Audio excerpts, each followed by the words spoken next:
Bump, ba-dum, bump, bump. Bop, bop, ba-da, bop, bop. It's a Victory Tuesday. Victory Tuesday for you. Victory Tuesday for you and me and the Green Bay Packers. The Green Bay Packers. Victory Tuesday. Ben. Yes. Packers bounce back. Positive show. Nice job, Packers. Way to go. I don't like that song. That was the one I tried the hardest at. I mean, they're all impromptu, but I put everything I had into that one. I tried to show my range. No? I don't know. I'm scared. Ooh, it's going to be a wild show. I voted today. Got it done. Get it done. I'm not going to vote, so there you go.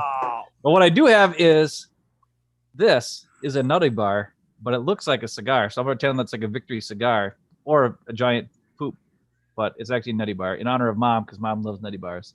Or she used to back in the day. I don't know if she still eats them or not. Oh, yeah. I don't know not if she does or not either. Victory but I do know. nutty bar. I do know that Mom should not eat nutty bars anymore, and Dad probably shouldn't either. But oh, you know they do. I know. At least a few. But hey, can you? See, what I used to do is I used to take the top. I used to take sorry. them apart so you get like the peanut butter and Yeah. you know, and then it'd make it last longer. Yep. I hate to eat in front of everybody, but screw you. That's what you had. Nutty bar. Back when I was in middle school band, and we had, so like the grocery store was a block away from the band room. Yeah. So you just hop out the door quick when your band teacher wasn't looking, run down to Denny's, get some Nutty Buddies, bring a package back, and then in the percussion section, come on, you can't lose your Nutty Buddy. And then the percussion section, we'd like to spread them all out and then mile down our Nutty Buddies while everyone else was trying to learn their parts because we didn't have that difficult parts to learn. So it's pretty awesome. Yeah, I know. Olivia's a percussionist right now. Yeah. Right now, I don't know what they're doing. She's doing some weird, like she's always downstairs on the piano during band. I don't know what they're doing. And I'm like, what are you doing? She's like, we're in band. And I'm like, okay. But when she was a percussionist last year, she said she just goofed off the whole time and then played her parts, and it was easy. All right, we're losing our Packer people, but I do got to say, Eric Dashlet, nobody hit the bass drum as hard as Eric Dashlet. That's for sure. Did you know that I was a bass drum master? I know you were in early high school, right? No, my senior year. Because I was a trumpet player, but I hated playing trumpet. And the band teacher was like, hey, I know you hate playing trumpet in marching band. I was like, yeah. He's like, do you want to play bass drum? Because none of our percussionists can keep a steady beat. And I was like, sure. So I did it. But little did I know that you got to carry this big A freaking bass drum around. And I was like 150 pounds and my back was killing me, but it was way more fun than playing trumpet. I'll tell you that. Not only that, every time you hit it, because it's anchored to your back, and every time you hit it, you're like kind of jarring your spine a little bit. It's a lot of fun. Well, I did the double mallets. Ooh, oh yeah, okay. Because me and Jesse across. Did you twirl Jesse and was spin snare them? drum. I tried, but it was too hard with the mallet. But Jesse, Bruce do that. Bruce says he was a bass drum master as well. Whoa! Hey, Bruce, nice. Bunch of drummers, bunch of bass drum. I played bass drum a couple times, but usually it was reserved for Eric Dashlet. So, Hey, think about this. Getting back to the Packers, think about this. Yeah. There are plenty of other teams that if we were followed those teams, we wouldn't have so many Victory Tuesdays, Ben. We got 5 out of 6 Victory Tuesdays. Yes, there are things that didn't go perfect, but it was a very good game, a solid win. The Packers got it done. A lot of things that I was scared about. Bruce sent me a message and sent out a message beforehand. He's like, hey, Bakhtiari's not going to go. Are they going to move Jenkins out to left tackle again and then shuffle the line around? And I was like, well, what I'd do is I'd put Jenkins at left tackle, Runyon Bunyan at right guard, and move Lucas Patrick over to left guard. That would have been nice. But instead, they said, nope. And I told them, I'm like, no, but they won't do that. They're going to swing Turner to left tackle, and they're going to put Wagner at right tackle, and they're going to roll with it. And they did that, and it worked. They did well. So I was pleased by the performance of the O-line. I got to say this. If there's one player that we have just destroyed on this show for a year and plus now, it's Billy Turner. Oh no. I mean, we have just ripped on Billy Turner over and over and over and over and over and over, especially last year and then in the offseason, all offseason. But there was an episode, if anybody watched us back in the summer, where we had the going over the offensive line with Rick. And Rick and I figured out, we were like, hey, maybe if they put Billy Turner at tackle, he'll actually play better, because when he plays guard, he can't figure out who he's supposed to block because there's so much stuff moving around in front of him. When he plays tackle, he really only has to worry about like one or maybe two guys. And that's been the key. Billy Turner has been really solid. Yep. I mean, I honestly think he's better than Bulaga was. Because I never had a high opinion of Bulaga. So that's Brian Bulaga, the guy that everyone's saying such a big loss. Come on. I'm just saying. It's about time we apologize to Billy Turner for constantly ripping the crap out of him, though he sucked last year at guard. He was terrible. He was the weak link on the offensive line last year. For sure. But the thing and the weirdest part is they purposely, I mean, they could have put Jenkins at right guard, but they had to, because they had Bulaga, they wouldn't bench him and put Turner at right tackle. So then they had to, they're like, well, we got a rookie, we'll just not play him right away. And then if Taylor wouldn't have got hurt, then Jenkins wouldn't have come in, blah, blah, whatever. All I'm saying is this: Billy Turner, maybe he's not on Bruce's cut list anymore, because Bruce, he had like 17 guys he wants to cut at the end of the year here, right? 17 out of the 50 guys. And then there's also like 25 free agents. So he'd have like 6 guys left on the team. He can't even field 11 guys to play offense and or defense and or special teams. But anyway, but whatever, Bruce. But what I'm saying is, I think Bruce is starting to turn around. Maybe he wants to keep Billy Turner. What do you think, Bruce? You're in the comments. What do you think?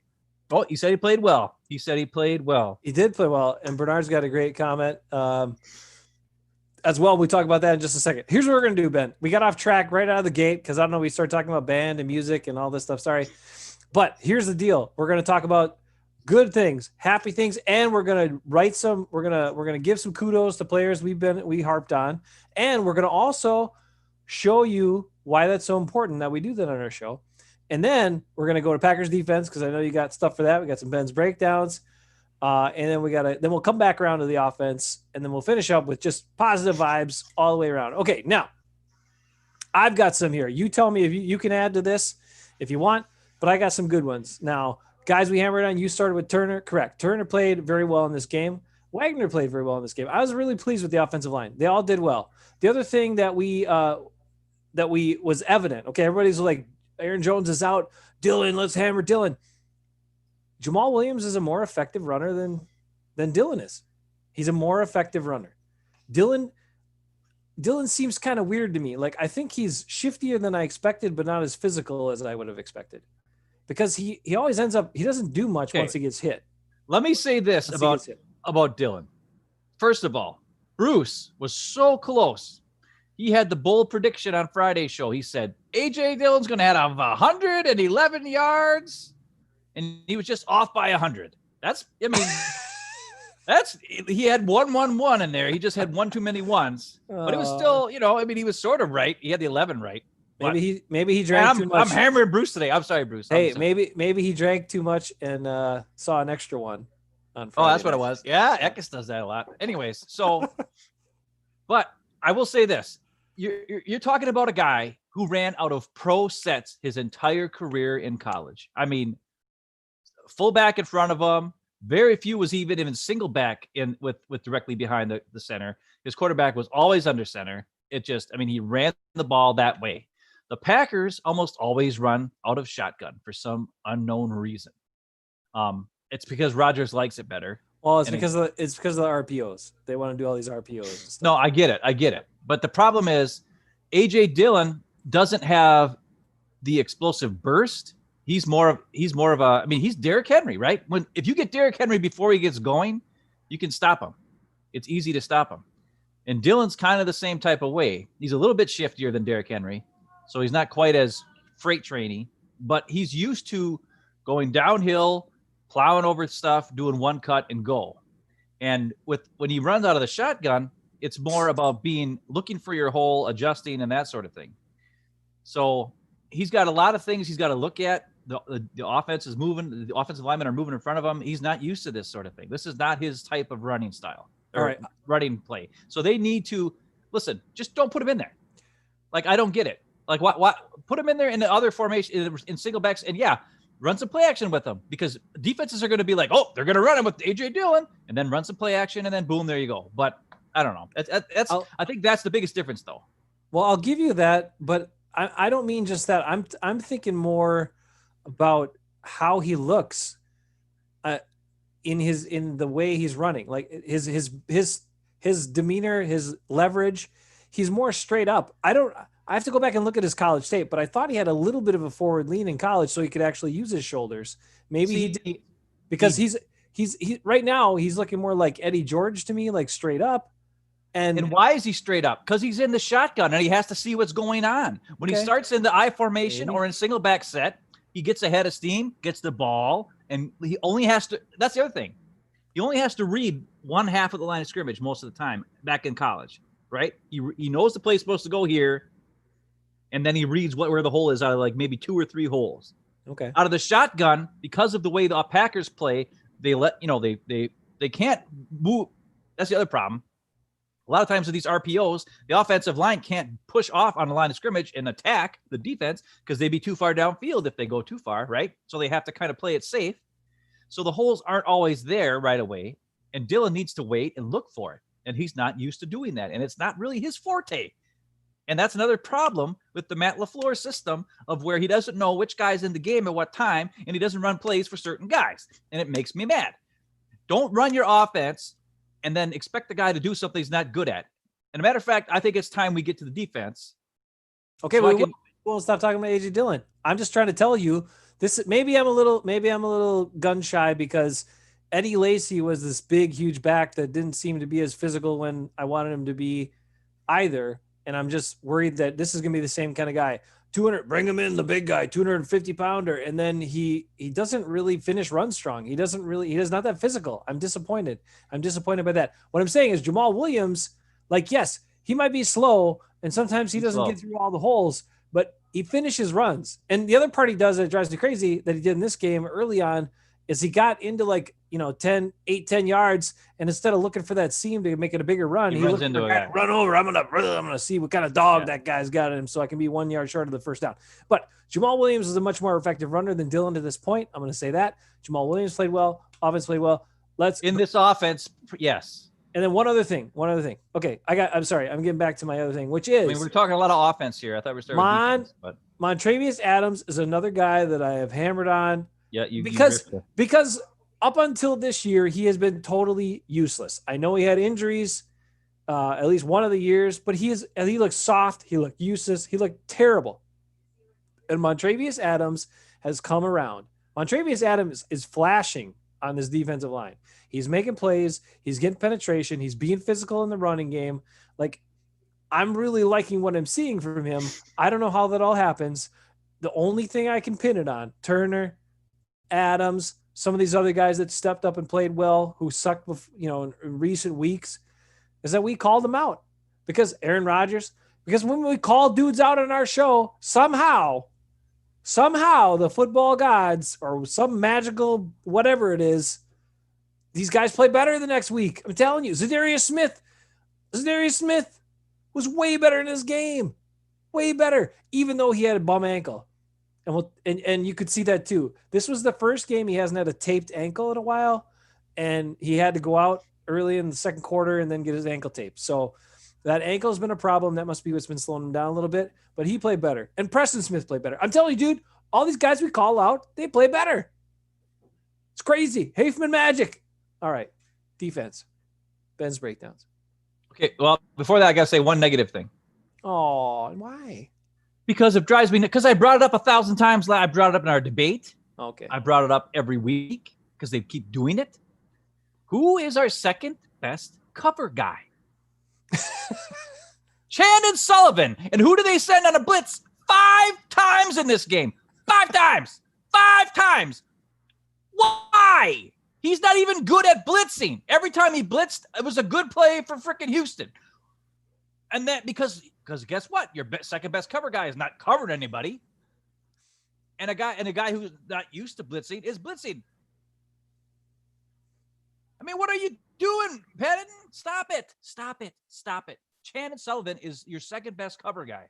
He had a pass breakup on third down to Cobb on one play. He had a couple tackles when he's covering guys. Keep him covering guys. Keep him doing his job that he's really good at. If you're going to blitz somebody, blitz a safety, blitz Scott, blitz Green, blitz that black guy. I don't care. Blitz, whatever, Henry Black, who had the big hit around the guy, which is weird because he led with his helmet, but luckily he got low enough that it didn't hit the guy in the helmet, because if he would have hit the guy in the helmet, that would have been a penalty. So that's the thing that's kind of weird about the football, right? It's like, don't leave with your helmet, but leave with your helmet to knock the ball out of the guy's hand. It's just, he got lower than the guy in front of him, which was awesome. But, and then Amos got in there and got a sack one time, which I had the video for. I'm going to show you what happened on that play. But that's the only negative I have on the defense. That's Bruce says it's aggressive, is stop blitzing Chandon Sullivan. Yeah. And for God's sake, 5 times, at least 5 times. It might have even been more. I mean, I just got off the top of my head. I didn't watch all the 22 tape like all the way in order. I just got picked out. I looked at the plays and picked out the play. I don't have time to do it today. But I remember just watching. I was like, why is he blitzing him again? Why is he blitzing again? And then the one time where he went there and he had a clean shot, and then he bit on the pump fake and left his feet. Don't leave your feet when you're going to a quarterback until the ball is thrown. Then you leave your feet. God, come on. And Chan doesn't know that because he don't blitz. Stop blitzing Sullivan. He's your second best cover guy. Cover him. Have him cover dudes. Duh. Okay, back to you. I was encouraged by I thought Josh Jackson played pretty well overall as well. And then I didn't like seeing Will Redmond in there right away again. I'm not sure. Again, I don't know why they love Will Redmond so much. I don't know. But he was in there and he did okay. But those other young guys flashed, when they got some time. So hey, that's 2 weeks in a row where on the first drive, Josh Jackson has a huge tackle for a loss on third down that goes 3 and out. That's 2 weeks in a row. Because he's recognizing it's a run quickly. Right. And he attacks. He's like, I don't have any coverage now on this play. The running back's had the ball. I'm going.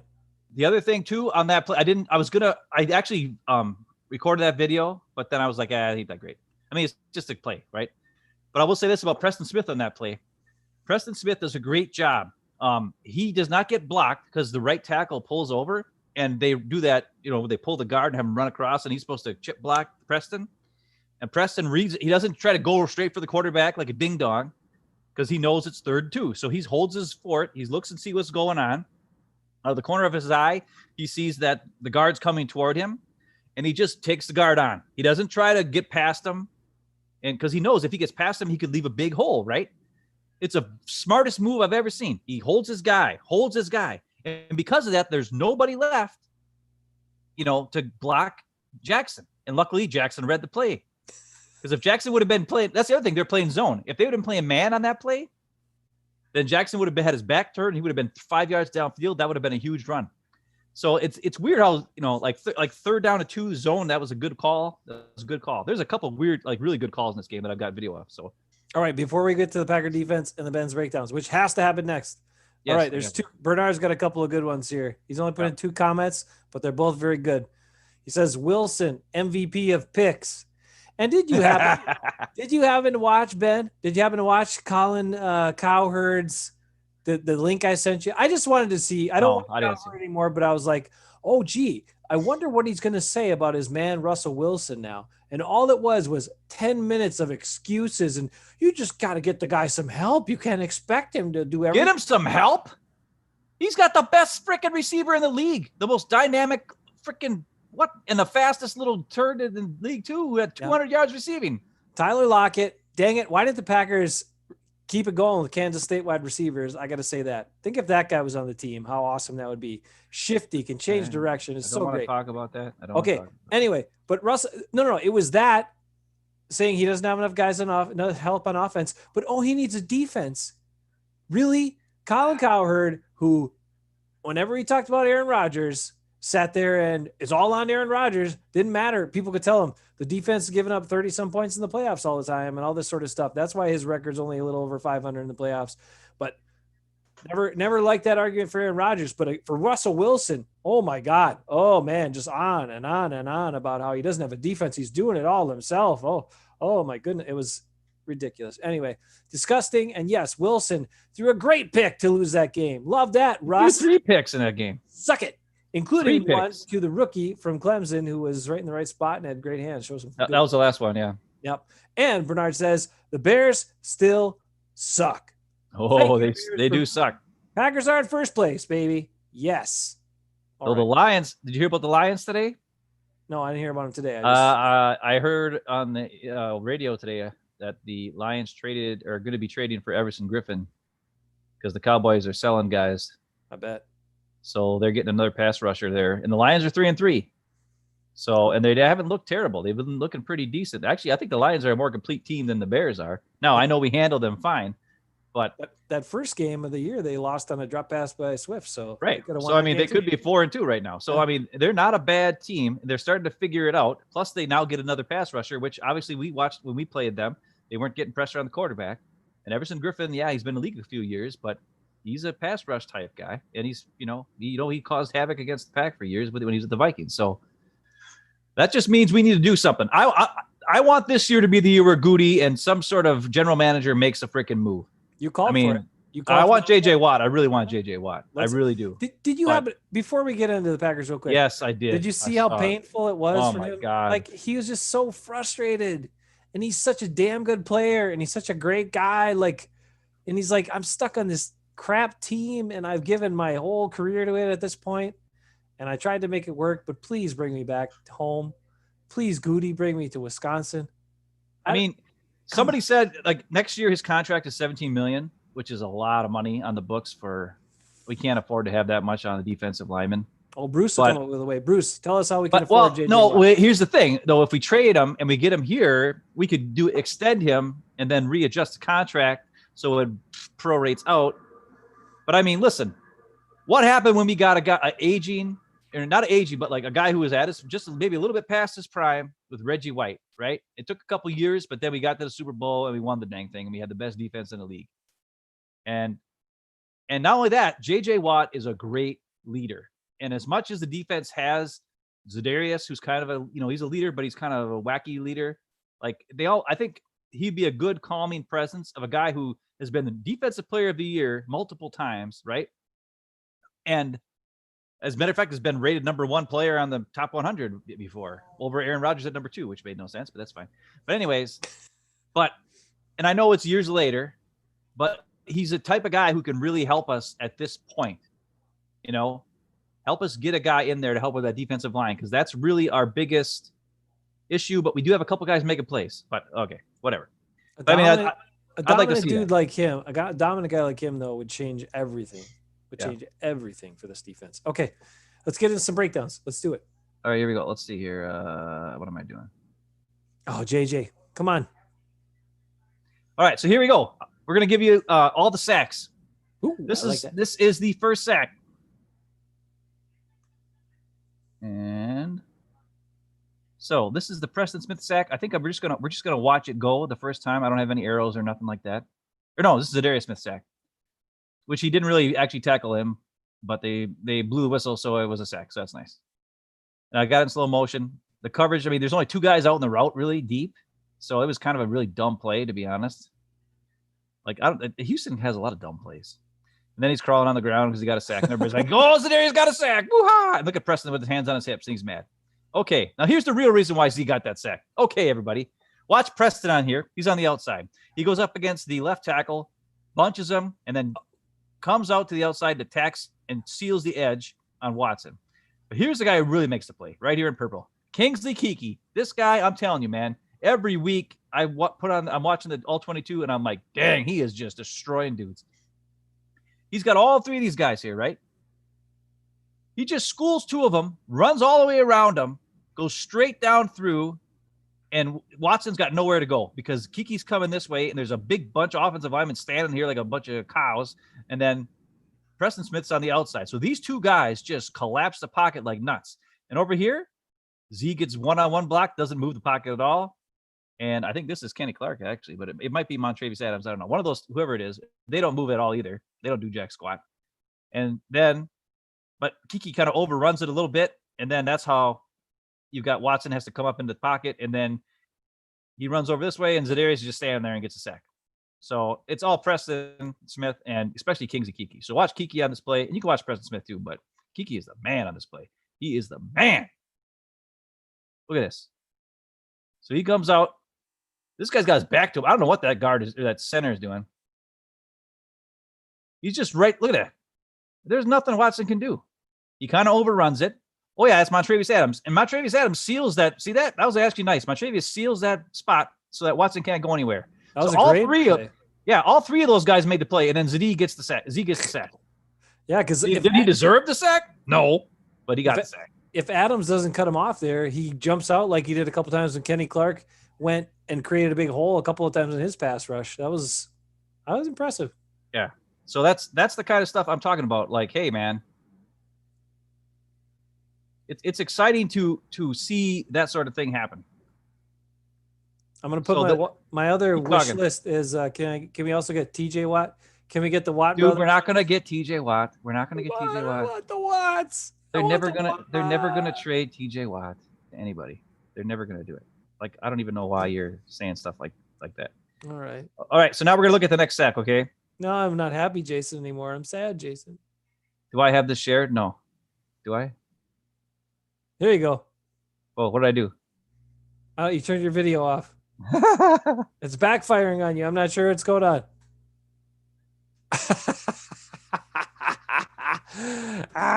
That's why we're live. Hang on. We're good. I'm gonna say Mon Adams, though, I was impressed. And it's not just been one game or two. The last 3-4 games, he's really been coming on. So kudos, Mon Adams. Keep it going, buddy. That was good. Okay, this one's on here now? Yep.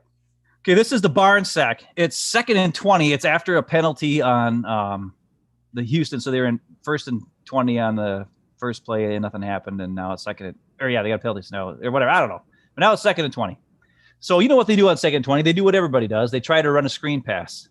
Okay. Just watch it from the wide screen. You'll see some stuff. Looks like, they got pressure right up the middle, and then Barnes is there to make the sack. But here's the key on this play. There's two guys, and I'm going to circle them again. It's the same two guys I just showed last time. Preston Smith and Kingsley Kiki. This is the genius. This is another great play. Preston beats his guy to the outside, gets super pressure on Watson right away. Now, the reason why he beats him, though, is because it's a screen pass, and he kind of lets him go. Kingsley Kiki gets double-teamed, and they kind of let him go. But the difference is this.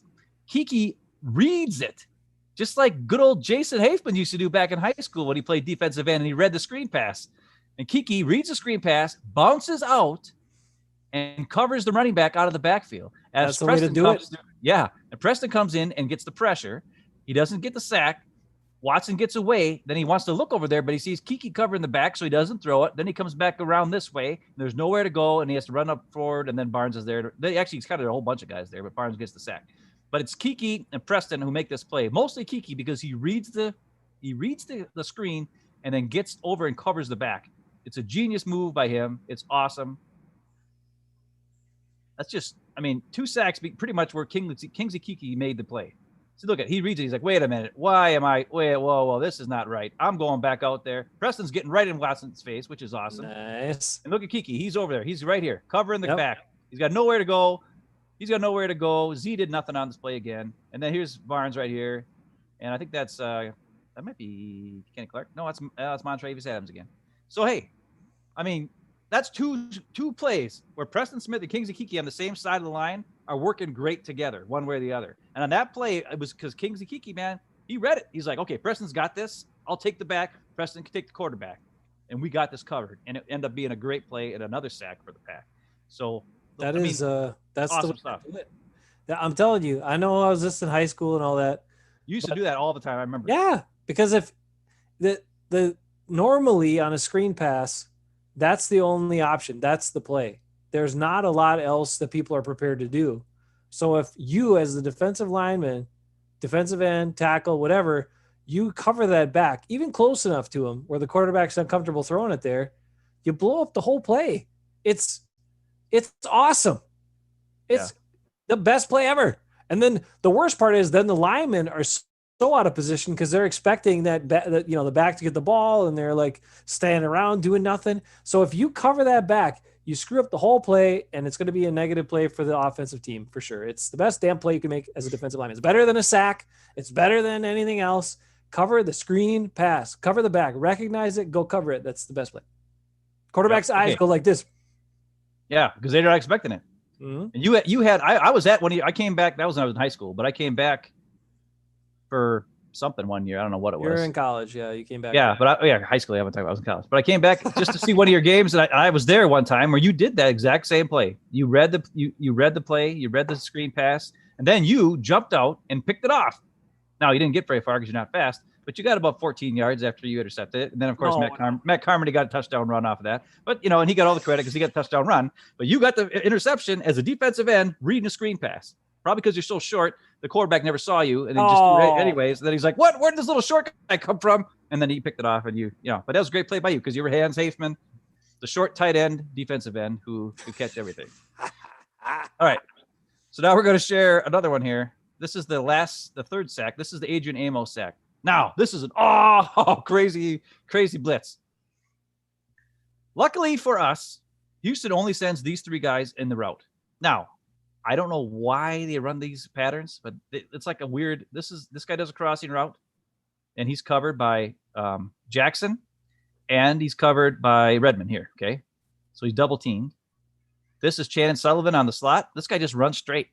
I don't know, and this is I don't know who's out here, but he's covered by Jair on the outside. He just runs straight. We'll call that a McCarthy route. Yeah, it's really dumb. And then all these, and I don't know, maybe some of these guys are supposed to go out or what. But I mean, the Packers they're showing all these guys the line of scrimmage, right? They send them all. They send all 7. There's only 4 guys in coverage on this play. So it's like, whoa. And guess what? Channing Sullivan's covering a guy. That's the smartest move they made right there. Stop sending Channing Sullivan on the blitz. But anyways, so you just watch this. So for now, just watch the secondary. Watch how they bottle up all 3 of these receivers. And there's nowhere for Watson to throw the ball. I mean, he's got nowhere to go. I mean, he's got time. But there's nothing here. Look at this. Everybody's covered. I don't know what these routes are on top. They just run straight out of bounds. They did nothing. It was the dumbest. I don't know what that was exactly. Can I see the receivers again really quick? I just have to point this out because this is what I see so many teams in the NFL do. And it's maddening. It's maddening. If you have, stop it here. If you have guys, so if you have defensive backs that are already playing off you, right? They're already playing off you. There's all this space. You're not going to beat them deep. Instead, they basically run into the coverage. Yeah. And then watch what they do. Watch the guy on the top. Watch what he does once that happens. And the other guy, they don't do much. But look at him. He's just like, hey, okay, I guess I'm covered. And the other guy, I guess I'm covered. Well, at that point, he was already getting sacked. But I mean, I don't know. What happened on that. But you see that all the time with so many teams, and the Packers used to do it all the time. It used to drive me bonkers. But that's why Rodgers threw so many back shoulders, because they'd be like, just run straight, guys. And then he'd be like, well, they're covered. I guess we'll just throw behind them. But so many teams still do that. Like, what is the quarterback supposed to do? It's dumb. I mean, thank God the Packers don't do that crap anymore. But on this play, this is, I don't know who this is, running back or whoever. He picks up the blitz on this side. He picks up Duke? Scott comes off of this side. Amos is supposed to be picked up by a wide receiver, I think. It's really weird. And then Amos ends up getting the sack. But that's a coverage sack, 100%. And they blitzed everybody. So that's the other thing is Watson's got nowhere to run because all this is so, like, I guess there's a spot right there if he would have tried to take off. But he doesn't do it. And there you go. And then, and Amos gets a sack. So it's another really good play. Another Packer, hey, man, we're doing it kind of stuff. I got one more defensive play to show. And this is what just because I've been hammered on Za'Darius here, a couple of plays where he got the sack and didn't really do much. So I wanted to show a play where he actually does something pretty good, right? He was much better. I mean, the effort was there in this game. So much better this game. Yeah. And this is the big play by Scott, the big tackle on 3rd down in the 4th quarter. So let's see if I can share this here. Sorry, I'm kind of getting slow here on the thing. But like I said, I didn't have time to really go do a whole lot with this. But okay, so this is one where if you just watch this play, he's getting pressured up the middle. There's nowhere to go with the ball. Scott makes a tackle, right away. He doesn't get juked out of his shorts. Like a lot of, if Redmond was there, he'd he'd be in trouble. What I wanted to show was this. This is what they should have done against Tom Brady last week that they didn't do. Pressure up the middle. On this play, Z goes in, he attacks this left guard and then goes to the inside shoulder and just cruises right through. And pretty sure this is Kenny Clark, and he takes out a double team from these two guys and holds the fort so that Z can get in there. And it's just 1 second, boom, boom, boom. I mean, if that was Tom Brady last week, it would have been like 25 sacks, but they never ran inside pressure against Tom Brady for reasons I'll never understand last week. And they better change if that happens, if they meet him in the playoffs. But watch Z on this play. He's relentless, really makes a good play. He gets the super pressure, which led to Watson having to chuck it down. Now, there was good coverage on the back end too. But look at it. He's just running through, shoving a guy in his face. I don't care. I need to get to this quarterback. I'm sick of this. Gets really good pressure. And then Scott makes a tackle. I mean, he barely was hanging on. Yeah, but look at all those. Yeah, all those guys run into it. I know, but you know what's happened there? It's what you don't see. It's what you don't see from nearly enough of the Packers, especially defensive backs, which is he attacked the guy. He wasn't like, I'm going to break down and see what he's going to do. No, he went and got him. And yeah, he had to hang on to that leg, but he did.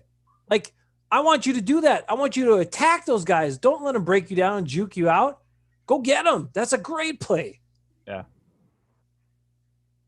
That was good. I mean, I think Scott's a great tackler. It's just sometimes he's not the best coverage in space in zones. Like that was a zone, but I don't know if it was. Maybe it could have been man, and he was just waiting for him to get there. But it was a good play. He might be a guy to blitz. He is a guy to blitz. He blitzed. He's fast. He's pretty tall. Let's blitz that guy. I like that. So I mean, those are.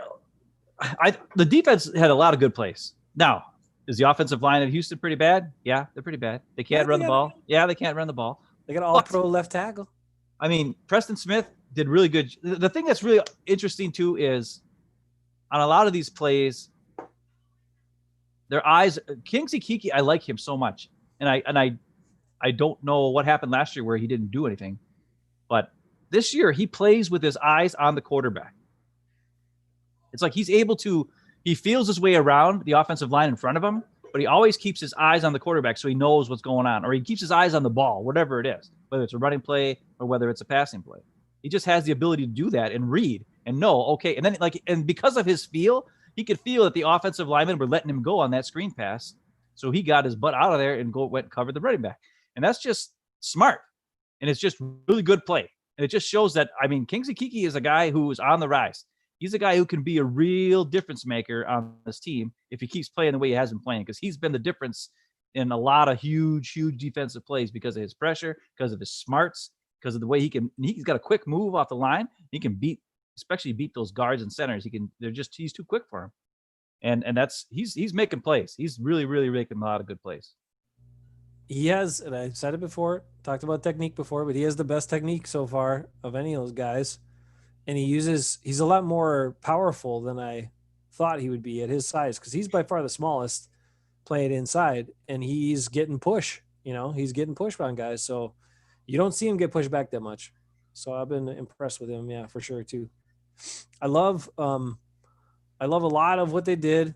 I mean, of course, there were some times where Houston shot themselves in the foot, and teams do dumb stuff. We'll take it when teams do dumb stuff, or they get a dumb penalty that throws them off and all that stuff. Great. But that was one thing I think that was striking in this game too, Ben, was, the Packers played a lot of soft coverage early. They didn't want to get beat deep. And because of that, they were like, okay, well, we're going to let them try to do a sustained drive. And Houston couldn't do a sustained drive forever. They just kept making mistakes. And it's like, you know what? Some teams, so the Packers did their study and research on the team, and they know this is a big play team. They're not very disciplined. So if we try to make them do a 9-10 play drive, they're going to screw it up at some point. So they might get 3 on us, but that's it. So there are teams when you're going to play defense that can adjust the way you play because of that. And then there are teams and with quarterbacks like Brady, where he's happy to just dump it off a million times and they'll just work it methodically down the field. And you can't play that way or they'll kill you. So I want to see that adjustment now from Pettin based on the opponent. I think it was the right move in this case. It definitely worked. They got out to a 21-0 lead before anything else happened. So, well, that's the thing is you just said something very interesting where Houston is they want to make a big shot play, or they want to, run the ball, and they can't run the ball. And when they try to do these pick shot plays, then Watson's got to hold the ball for 25 years.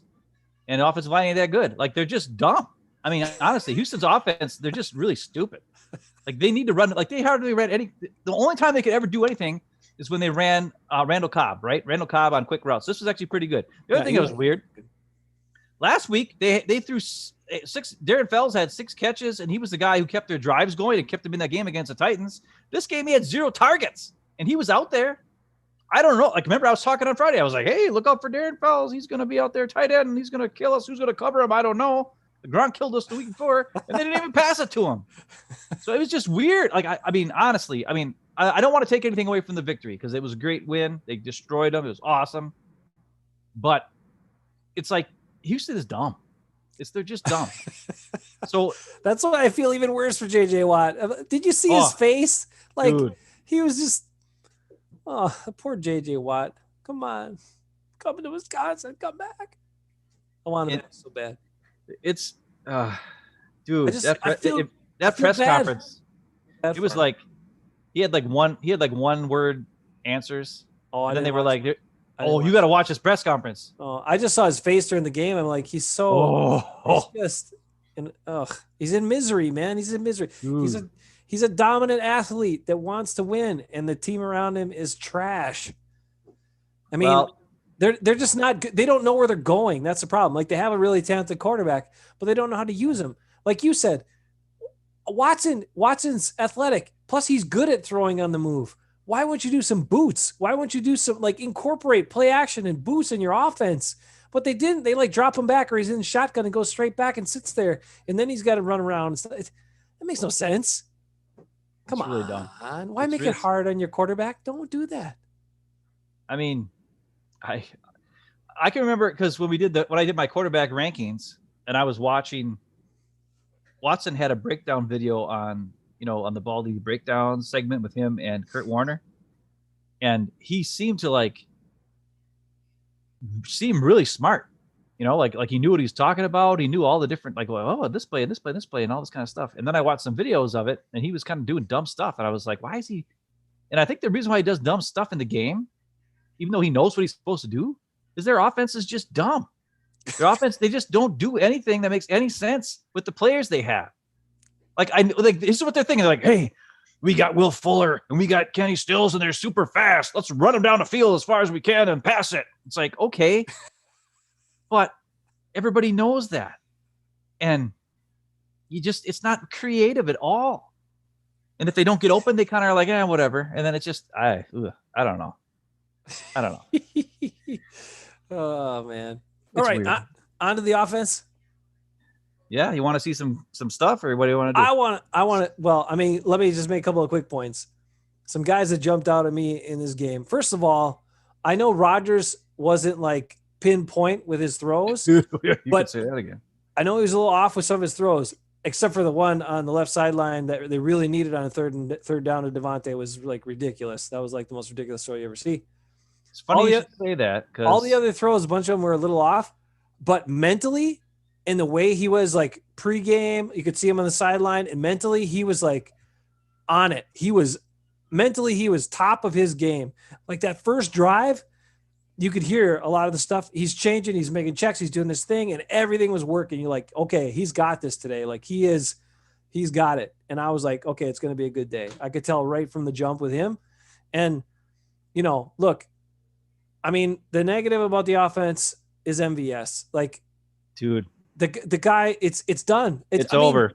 Rodgers went to, I told you didn't get to see that first part, at least in the original, when the game was airing, but he goes to him early.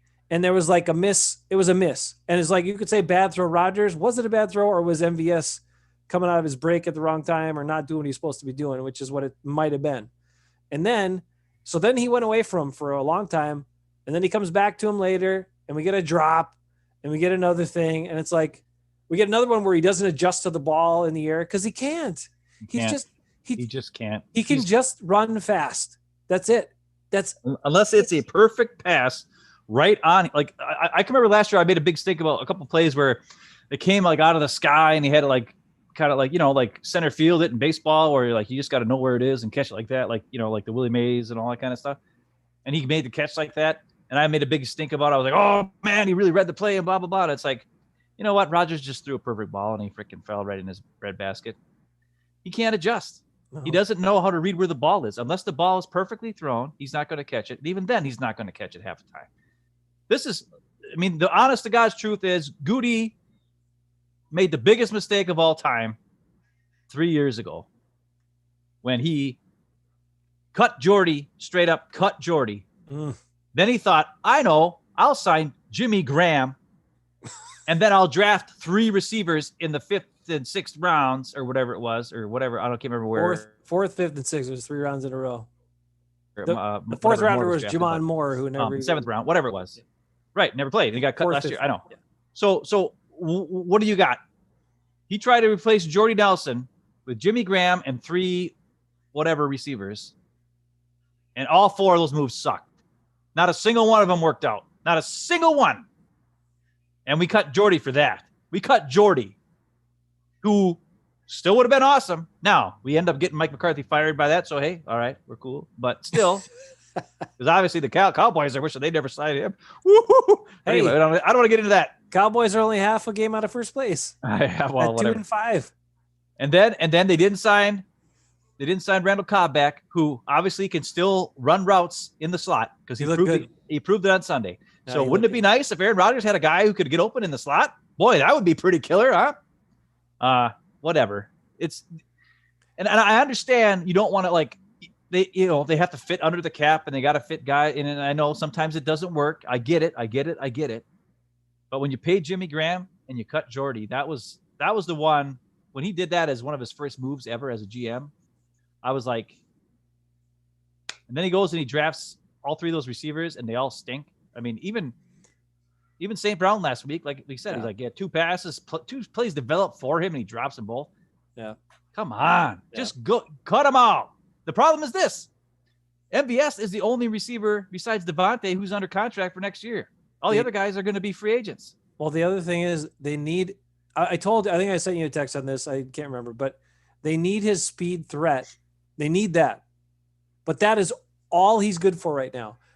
And the problem is they're playing him as if he were the number 2 receiver, which means he has to do a whole lot of other stuff other than just run straight down the field and be just have him run straight down the field. That's the only thing he's good for. Listen, I'll say this about him though. Okay, when you're out there and he's out there on almost every play.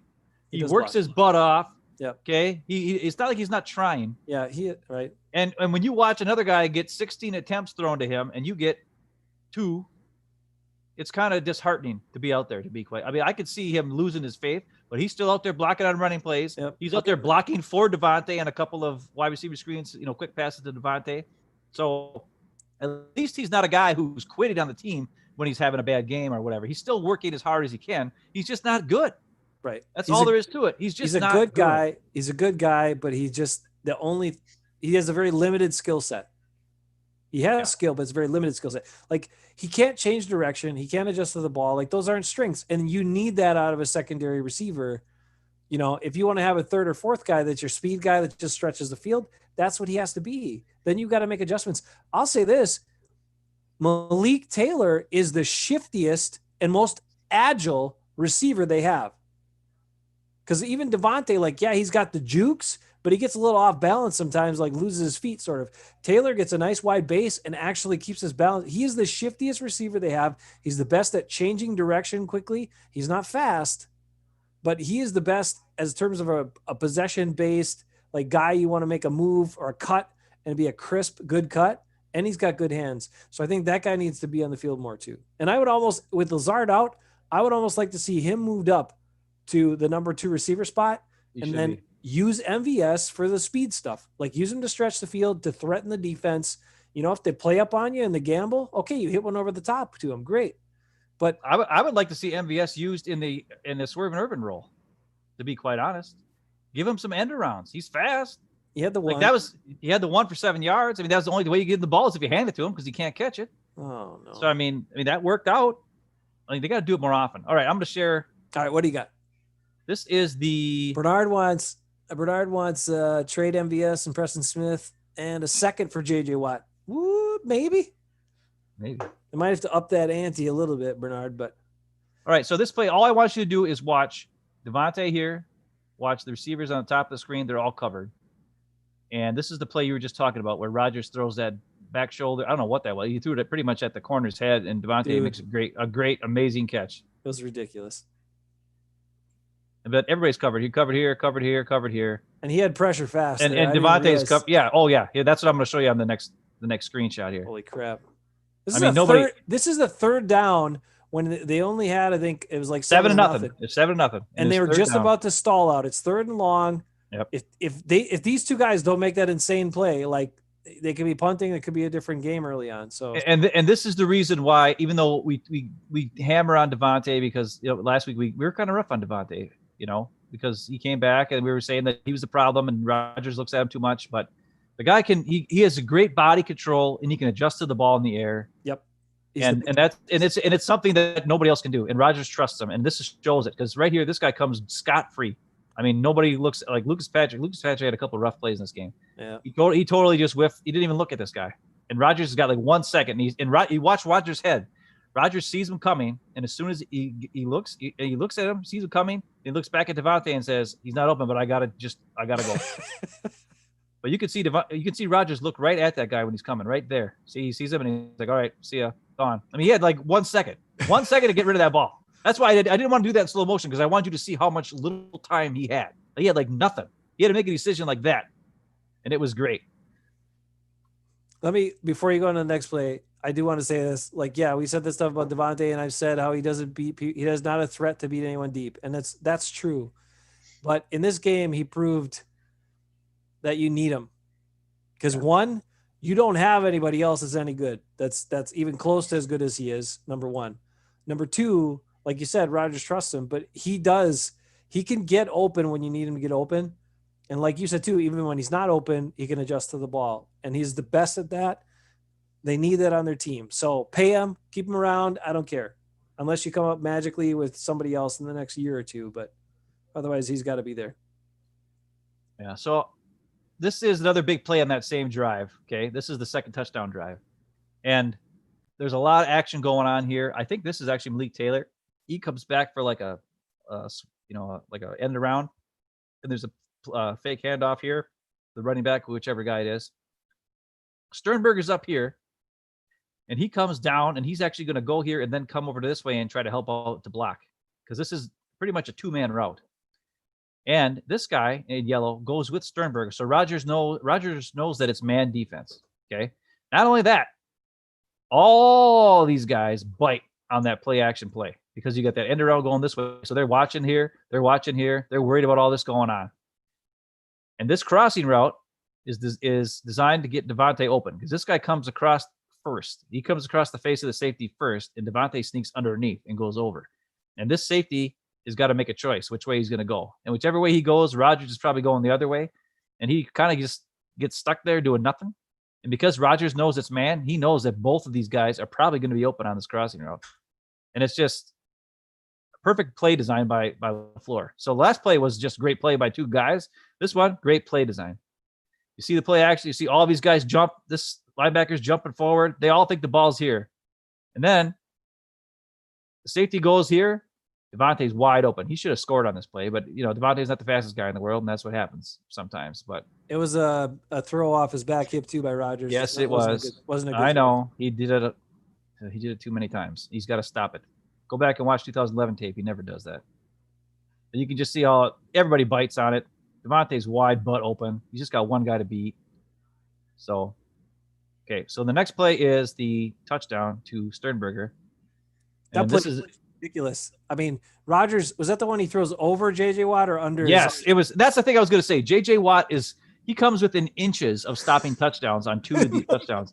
And he just is so frustrated because he's almost there one way or the other and he doesn't get there. Well, the one he threw under his arm, it threw under his armpit, I think. It was ridiculous. It was so crazy. I don't remember. This one's not the one. Maybe it's a different one. This is the one that's over. Well, the one to Devontae he threw under his arm. The first touchdown to Devontae he threw under his arm. Yeah. Okay. This one he threw just over the top of his hands. Like it was like an inch away.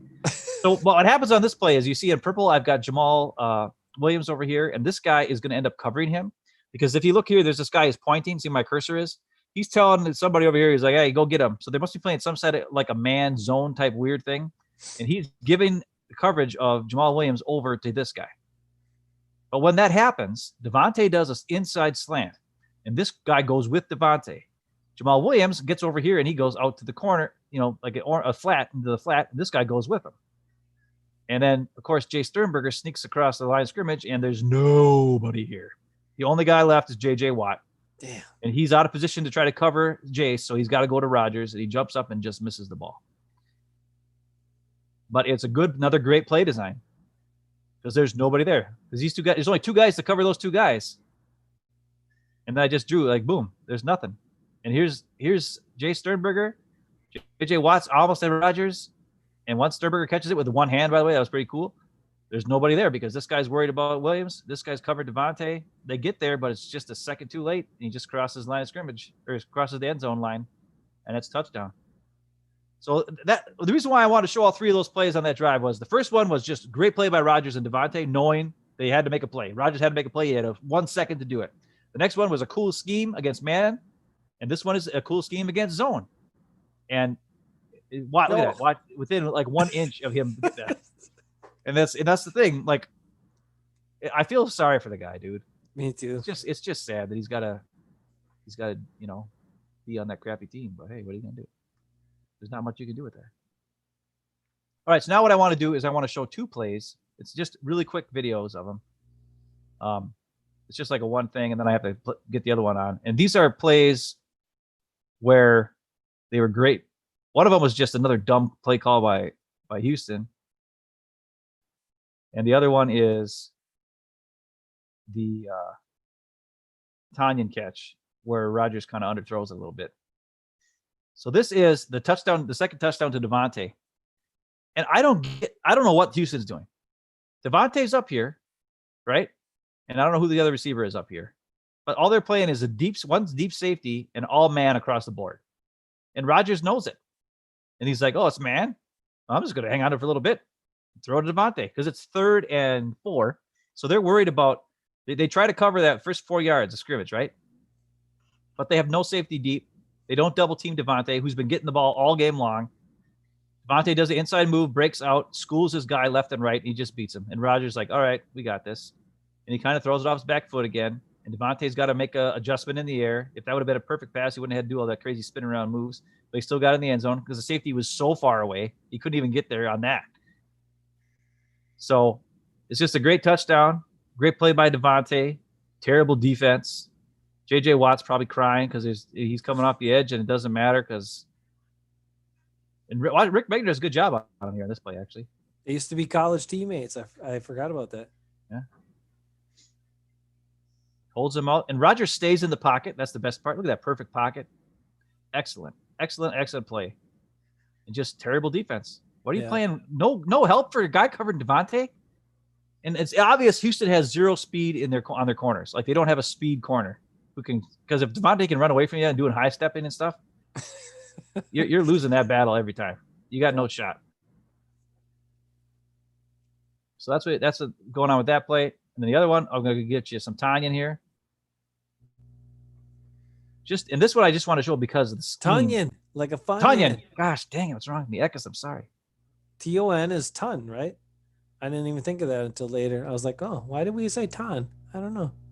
Because ON is on, but TON is ton. Well, this play is more about the scheme than anything else. That's why. That's your grammar lesson right there. How you like that? Thanks, man. You're the best at grammar. Hey, you know what else I'm the best at? 4th grade. I'm awesome at 4th grade. I've been a pretty good learning coach for Sophia. Wow. I haven't been able to help my kids at school for a long time. 7th grade, no. But 4th grade, I can do. Okay, I'm getting sick of this now. So on this play, this is another dumb coverage by Houston again. We'll take the dumb stuff, Ben. That's okay. So on this play, you got – I did this 3 times. Man, I suck today. I'm sorry. I'm so tired. All right. Whew. Jeez, that took forever. So they're playing zone this time. Last time they played man, and they didn't double team Devontae. This time they're playing zone. And here's the dumbest part. Devontae's right here. Okay. You got a deep safety again in this zone. And Rodgers knows it. And this play is the perfect play against this. You got Tunyon on the outside, and he's going to do this freaking fly pattern. You got Jamal Williams out of the backfield, and he's going to do a fly down the middle, and Devontae's going to clear these guys out to this side. And it's all designed to get to either Williams or Tunyon, depending on what this guy does. If this guy goes with Tunyon deep, he's going to get Jamal Williams here. If this guy comes to do Williams, then he's going to hit Devontae back here. This is a great, great play against this stupid coverage. Okay. This guy here, he just does like a little out route. Nobody really cares. It doesn't matter. But watch how open all these guys are. I mean, Williams is open. Tunyon's open. Even Devontae's kind of open, like right here, sort of. But like this one guy's got to cover all three of these guys deep. And he just stands there. He's like, I don't know what to do. I guess I'll, whatever. And look at this. There's nothing there. If that would have been a good pass, Tunyon would have scored a touchdown because none of these corners are fast enough to catch him. Yep. So, and then watch Rodgers. He's throwing off his back foot again. He's got to just drill it, dude. There's nobody even around him. Why is he falling off his back foot, hopping backwards? Just drill it. Drill it, Rodgers. I know. I want to see it too. The only thing I can think of is, he is older. He's had a couple of those knee injuries, and it's not that on that play he's feeling pressure, but he's gotten in the habit of doing it, and so now he just does it almost every time. Right. But it does keep you from getting, someone rolling on your knee or your ankle or whatever and getting that low blow. If you keep your feet off the ground, you can't get injured as much. But now he's doing it every play, and it's affecting his accuracy and his velocity at times, but it's still good enough to get the job done because his arm's so damn he's so well, here's the thing. It's fine against Houston because their defense is dumb and they're stupid.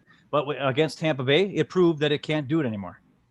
And I don't know how else to, like, what can LaFleur do? What can LaFleur do to talk to him and be like, listen, dude, I know you're worried, but this was in the second quarter. The offensive line has proven for a whole quarter now, a couple drives, that they can, they can hold their own against these guys. So you don't have to fall back unless you feel the pressure. And I'm wondering if Rodgers maybe doesn't quite have like the pressure, the pocket awareness that we thought he had. You know what I mean?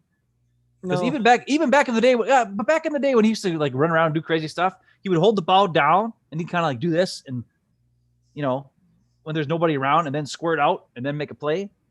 And I don't know, but that was a touchdown to Tunyon right there. That should have been a touchdown. Should have been a touchdown, and it wasn't. I was disappointed with that one, but I mean, but he's able to get the ball. He's got one of the quickest releases in the world. We just, we showed the shot with Devontae's play, right? Also, when he's got to get it out to Jay Sternberger with Watt in his face. Watt would have batted that ball down if it was any other quarterback, but because it's Rodgers who can get it out so fast, Watt had no chance, and that's the difference. Rodgers can still. He's got the quickest release in the sport. He's mostly accurate for the most part, and he makes great decisions most of the time. If his mechanics are the problem. Yeah. And he needs to, I don't know what to do. Like, they need to really sit down with him and be like, dude, we got to, come on. You want to win the Super Bowl? You want to win the Super Bowl? We're not ripping A-Rod, man. We just want him to fine tune back to that. But I'm telling you, I really think, because, players train and they practice and they do different things, right? And I think after he had that 2018 opener where he got that low shot against the Bears and then played the whole freaking year, because he's like, damn it, I was out last year. I'm not sitting out another however many games the very next year. So he played, but I think he then said, I got to find a way. He said, look at Brett Favre. Brett Favre played forever, never missed a game because he had terrible mechanics. He kept his feet not in the spots he should, but then that helped him avoid injuries. And Rodgers probably said, I'm going to figure out how to do that and still throw the ball well. And then he worked on it. But what I'm trying to, I don't know if I communicated it well enough, but I think he practiced that for those times when it could happen, but he just became a habit. He practiced so much. Now he's just doing it every time, or pretty much every time, where he's got a clean pocket and he's not stepping into the throw just because he's practiced to do it the other way so much. And it is the difference in cases like that, where a guy has to make a really good catch and then it's a nice big play, but it could have been a touchdown. I will say this about Favre. He did throw off his back foot. He did kind of fall backwards when he did stuff. But Favre's throwing motion was a lot different. Favre was all arm and upper body strength, and he had a slower release than Rodgers.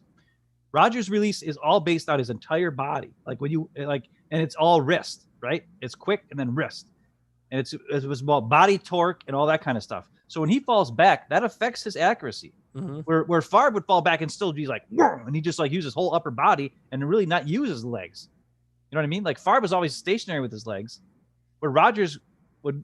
You go back and watch 2011 tape of Rodgers. It's like, I mean, it's just crazy fast, crazy bullets, and even his deep passes were bullets. Like, it's nuts. Like, there's a window like this wide, and he throws it to Jordy right in the seam, and it's like, dang! And it took like 1 second to get there. And then you go and you watch Matt Ryan.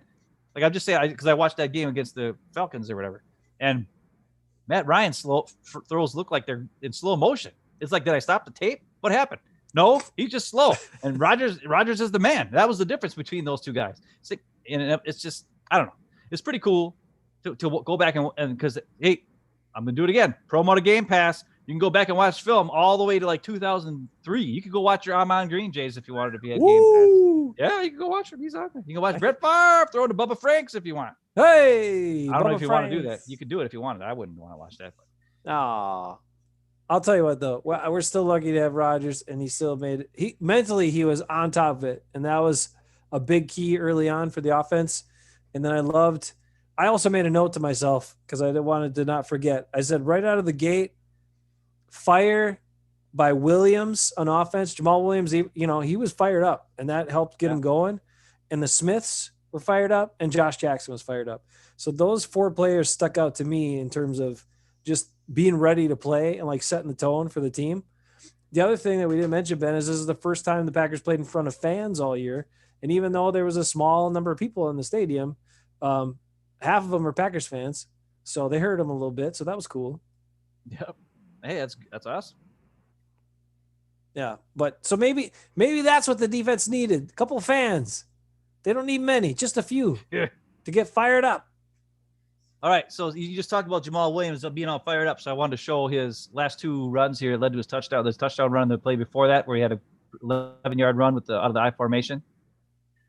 This is just kind of showing the wide shot is fine. I want to show what happened on the close shot. So, he cuts it back to the inside. I think Aaron Jones would have scored on that play, but, that's just me. Whatever. But what I want to show is this. Okay, remember last week? Who was the guy I said we got a target? 41, right? Yep. Okay. On this play, he does something. He thinks he's a big bad guy, right? Lucas Patrick comes off the line of scrimmage. 91 kind of chucks him, and he's kind of a little bit off balance. And then 41, Cunningham comes in and just creams him and knocks him on his butt. Okay? Problem is, when he knocks Lucas Patrick on his butt, he takes out all 4 of these guys. And they're all just laying on the ground here so that Jamal Williams has got nothing here. He just runs for 11 yards. And it's all because this guy wanted to be a big, tough guy instead of just, running the play. It was a dumb move. So just watch this. So he's going to come out. You're going to see Lucas. He gets kind of like thrown off a little bit. He's kind of off balance. And then watch Cunningham. He's like, I'm cool. I'm going to shove you. So he shoves Lucas Patrick down, which takes out 2 of his guys. And there's nobody there. They're all laying on the ground. And then he's got to try to come back and make the tackle, but it's already too late. Jamal Williams has almost got a first down, and he does get a first down. And it's all because 41. And then on the very next play, guess who did the same thing that I showed you last week against Derrick Henry when he went to the stupid side of the hole, of the gap. And then there's a big hole for Jamal Williams to run through, right?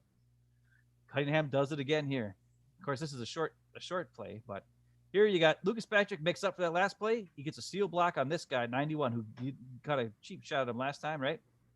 Here you got Lindsley and Jenkins double team this dude. And 41, Cunningham, he sits back here, and then for some reason, even though there's a guard here, he tries to go to the inside gap. And then Jamal Williams reads it and just jumps to the outside. And the worst part is this. I want you to watch J.J. Watt too. Maybe we'll do it play twice. But after you watch this guy go to the wrong hole, watch J.J. Watt just barely miss Jamal Williams because he's coming all the way from out here. He's got to come all the way around like this. And then at the very end, watch his demeanor and watch him how much he wishes he was a Packer. Just watch. It'll make you sad for J.J. Watt. So Cunningham's going to do something dumb. He goes there, and then for some reason he comes back. Jamal Williams runs it out. JJ just misses him. And then watch JJ Watt here. Right at the end. Oh, you missed. It closed on me. But anyways, his arms go straight down like, man, what am I supposed to do? What can I do anymore? I can't be everywhere on this team. But man, I wish I was a Packer. That's what JJ Watt was thinking there. Come on, Goody. Let's go. Get it. Let's make a wild, big in-season trade. When was the last time that's ever happened? Come on. Do it. I mean, or we could do a receiver, but I don't. No, I don't care. Malik Taylor's good enough. Number 2. Lazard. Is Lazard come back ever this year? Or is he done for the year? I think he was like 8 weeks out. So it wouldn't be until like week 13 or 14 or something down the road. That's right. We got Tunyon. Tunyon's good. But bottom line is this. Hey, offensive line looked great. Billy Turner did great at left tackle. I mean, he would just play out of position last year. Maybe he's not as bad as we thought he was. He's actually decent. Maybe even solid good. Bulaga-esque. Oh, he's better than Bulaga because Bulaga gets hurt. Bulaga gets hurt when he starts to get beat, and then all of a sudden he has a mysterious injury that has to take him out of the game. Oh, matter of fact, where is he with the Chargers right now? Oh yeah, he's not playing because he's hurt. Justin Herbert had 3 offensive linemen out this week, and he still won because they're playing the Jaguars. Why is your man Justin Fitzherbert so good and destroyed? Because I told you he was going to be good. In fantasy, he lit it up for you. I know. He has scored 50-some points for me. Dang. Not as many points as you scored on your team, though. You should have Baker Mayfield. You should have started him, though. I started him last week when he scored 5 points. And then this week I was like, no, I can't do that again. So I started Derek Carr, and then he got hurt. He did okay, but got hurt. And then Mayfield lit him up. So, like, whatever. I'm fantasy football. I started Chase Claypool after he had 4 touchdowns a couple weeks ago, and he gave me negative 0.3 points this week. I got to say this for you fantasy football people. What you're learning is remember how like I think receivers have become more consistent in the last handful of years, like 4 or 5 years. You've had more consistent receivers you can count on. For a while, it was like a guy would have a great game and then he'd be almost disappeared, and then he'd have another good game and almost disappeared. But receivers are more consistent, except for the damn Steelers, because here's what they do. Last week, Claypool lights him up, and the guy I had on my team from the Steelers had nothing. Yep. Had like nothing. Now this week, Claypool does nothing, and that guy has a big game. It's like, I hate that. Steelers, you're screwing up fantasy football. Don't draft any Steelers receivers. But guess what? They're the only team that's undefeated now. So they know what they're doing as an actual real team. Yeah, that's true. So they got to take it. Hey, they know what they're doing. If I was a Steelers fan, I'd be happy. Even if I had a bunch of them on my fantasy football team. Because the Steelers are 6-0 or whatever they are. 5-6-0. Yeah, I think so. Yeah, 6-0. Because Danger Russ became dangerous to his own team. 3 picks. I'll say this. I watched that game too, as you were talking about it earlier, right? Yep. Man, Kyler Murray is the shiftiest, fastest little. You think Russell Wilson's hard to freaking cover? Good God. If the Packers ever had to play the Cardinals, it would be ugly. It would be just terrible. Like, I don't think any of our guys could even come anywhere near Kyler Murray. I mean, he's just insane. He's so fast and so quick. Because, like, Lamar Jackson's fast, right? But he's like a one-cut and super speed guy. Where this Kyler Murray guy is like, he's like a jitterbug. He's all over the place. He's like Russell Wilson, but he's faster than Russell Wilson. I mean, and it's weird to watch it. It's almost like I was saying about Matt Ryan and Aaron Rodgers passes, where Aaron Rodgers are like, and then Matt Ryan's are like, yeah. Well, Russell Wilson's like, and Kyler Murray's like running around all over the place. And you're like, good Lord. Now he can't throw that great. He missed a bunch of throws. He had 2 picks. They have some dumb offense too. Oh, it's not. The plays are like, they never run. They run a shotgun all the time. They don't do any motion. It's not.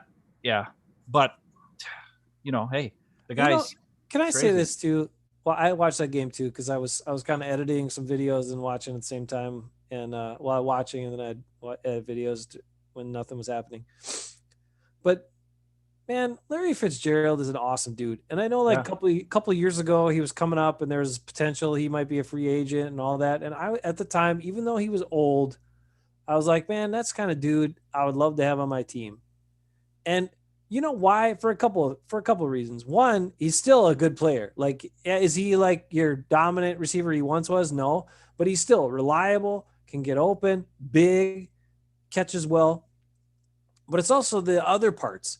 Like in that game, if you watch the end of it when they had no timeouts, Larry Fitzgerald was the dude on the ball. Like he was the guy when they had no time. He went to whoever finished, got tackled with the ball, grabbed the ball. Somebody else caught it and got tackled, and it was just kind of like whatever. And he's like, give me the ball. And he runs it to the guy because we don't have much time. And he gets it set up. Like he did that twice late in that game in the overtime. And he's just an awesome guy on top of it. Like I would have loved to have seen him come to the Packers to close his career and how great that would have been. But it didn't happen. Either way, much respect to Larry Fitzgerald. He's still a great player and a great guy. Yeah. I mean, I actually was, since I was living in Minnesota, I was thinking it'd be nice to have him come back to Minnesota. It seems how he was a Minnesota ball boy when he was a kid, right? Yep. So that would have been nice for him. Same thing. You know, I'm just a sentimental guy, man. I want some J.J. Watt in the pack. You know, Larry Fitzgerald with the Vikes. Hey, that's just nice stuff. That's just cool stuff. But it ain't going to happen. No. Anyway, he's got to, maybe they'll see.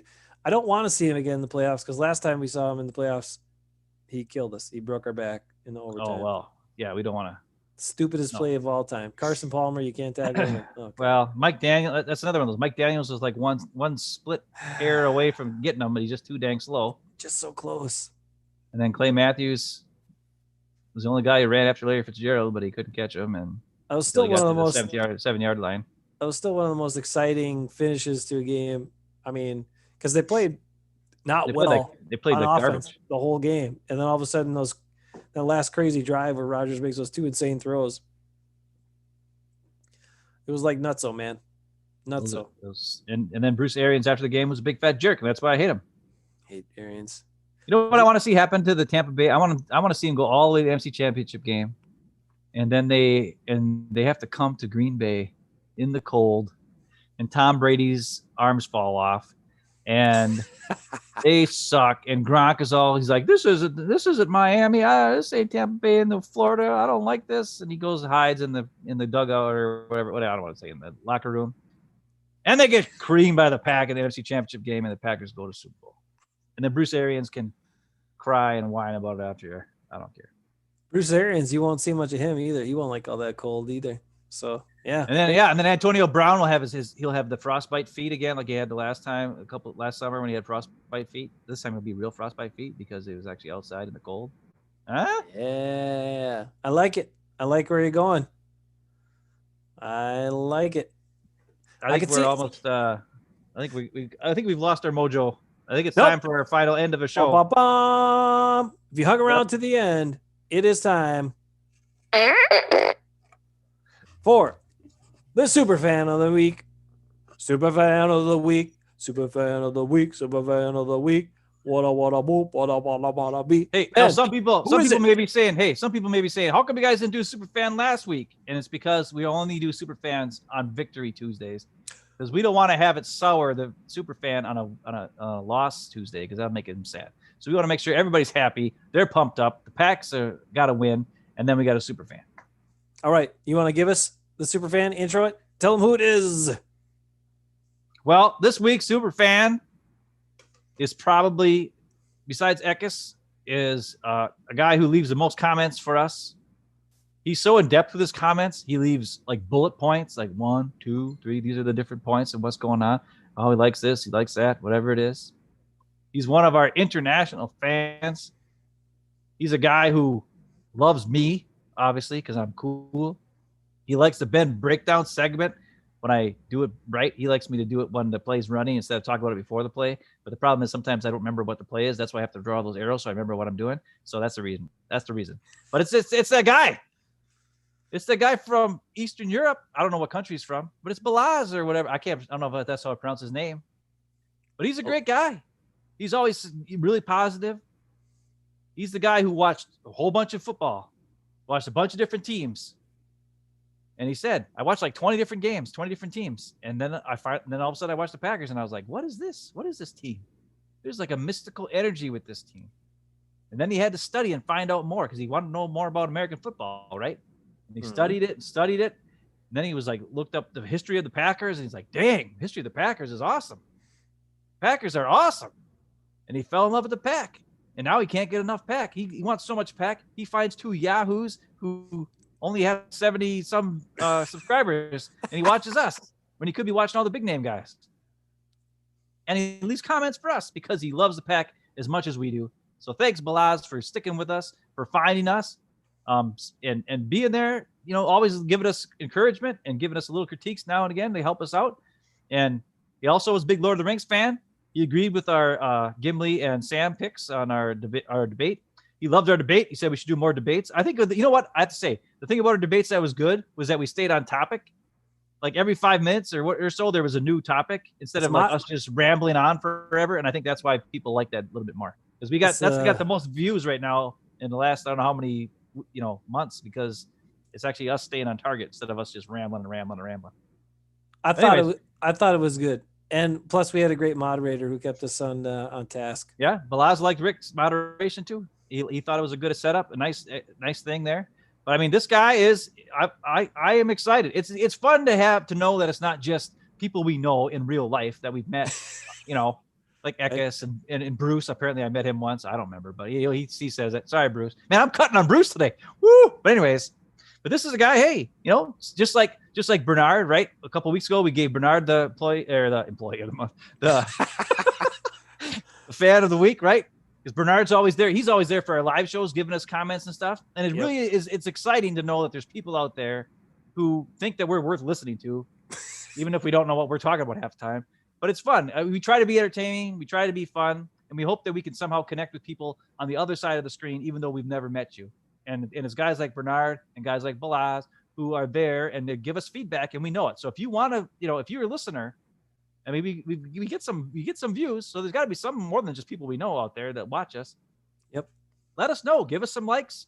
Give us some comments so we can, if you like something we did, if you think we can improve, if you think something's cool or whatever, if you have a thought or whatever it is, we appreciate it, And it's encouraging to have a guy like that who is all the way across the world, right? On different time zone. He'll probably watch. He usually leaves comments at about 5-6 in the morning because I see it when I go to work. It's always on there. The comments are there by the morning, but he doesn't watch us live because he's either working or sleeping or who knows what. I don't know what he's doing. He's probably like 7 or 8 hours ahead because of where we are. So right now, right. So he's probably just getting up for work or whatever, right now. But it's just exciting. So that's our fart gun salute for today. You can add some more stuff. I don't know if you just give him the fart gun salute right off the bat. That was a good one right away. That wasn't that great. Really? But, it felt good. I really felt it inside. Eesh, I don't know if you want that. But I will say, yeah, I mean, that's a really cool thing. We didn't expect any of that stuff. It's pretty cool to find new people finding us. And of course they found us because of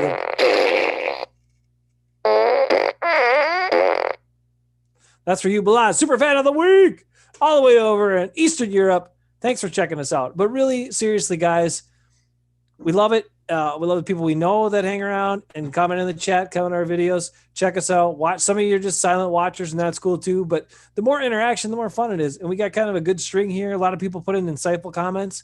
The one thing is that we're always going to at least look at your comments and try to respond to them in a respectful way, even if we don't agree or whatever. We'll consider it. We're not going to cowherd you and bash you and shame you and all this stuff. So put what you think in. Now, Bruce is trying to talk about Kevin King, and Bruce, let's not end on that. We're not going to end on that. We're going to stay in positive world. We all know what Kevin King is, and we know we're really encouraged. The positive way to look at that, we're really encouraged by what we're seeing out of Josh Jackson. So maybe that second round pick on Jackson is going to end up being worth it. I hope so, because he's shown instincts. He's shown flash, and I like what I'm seeing so far. Maybe when King comes back healthy, maybe Josh Jackson is your guy, and I'll take that all day long. So, Packers, we love them. We like you guys. Thank you so much for hanging out with us, giving us info, watching our show. And like Ben said, we're trying to do something. We really, it's our honest take. We're not trying to say stuff to be crazy or say stuff to be, get views or likes or all this stuff. We're saying what we think, but we try to do it in an exciting way. We're passionate about it. We're excited about it. We try to bring that through, and we hope that We hope that you guys like it. So thanks for hanging with us.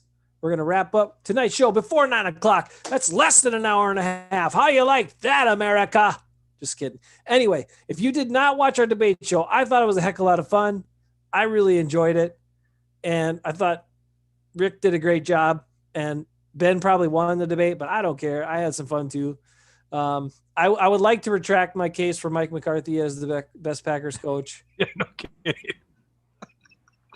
I just said that mostly for fun, but when you look at his record at the end of the day, you're going to see all these division. You're going to see Super Bowl winning coach. You're going to see all these division championships. You're going to see NFC championship games. You're going to see. I mean, he could win the NFC East this year. You never know. I mean, they're 2-5, but they're half game out. So who knows? I don't know, man. The Packers, they're pretty bad. The Packers are 5-1, and the Packers are in position to win the North. And then we'll see if we can get home field this year. I'm telling you, man, let's do it. Let's make it cold and frosty in Green Bay where no human alive wants to play football. You know what else, though, too? Can you imagine no fans when it's that cold? Because the fans help warm it up a little bit because there's 60-some thousand people in there, right? That's true. I mean, no fans. Oh, my God. That'd be so cold at Lambeau. There might be fans because it'll be so cold. We'll kill Corona. We'll kill COVID-19. The air's so cold, it can't live. It came here in the winter, dude. Oh. Damn it.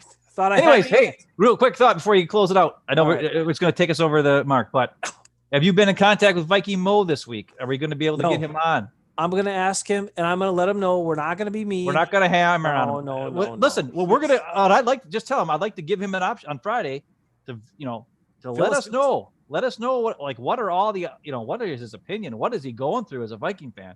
Yeah. Watching the Vikings just crap the bed over and over again and stink up the joint, and giving him his platform to get the word out for Viking fans and how sad it is to be them, so that we don't have to know what that's like. We can be happy. That's a good point. He's generally a positive guy, so I'm sure he's looking at Jefferson. He's looking at some of the positives. Yeah, he can hammer me at Jefferson. I said Jefferson's going to suck. I was wrong. Hey, I'll admit I'm wrong. At the same time, he's got to be going through a lot right now. We want to be sensitive to that. So I'm going to reach out to him. He's a good guy. I'm sure he'll do the show. So just be nice in the chat to him on Friday. If you jump on here, don't hammer on Viking Mo. He's been hammered on enough by his own team. Okay. It's bad over there. Just be thankful you're not a Vikings fan and you're a Packers fan. So let's be nice to Viking Mo. We'll talk to him on Friday night. We'll see you guys then. Hopefully. We'll see. We haven't talked to him. He'll do it. We'll see you Friday night, 9 p.m. Hafeman Bros channel. Go Pack. Go!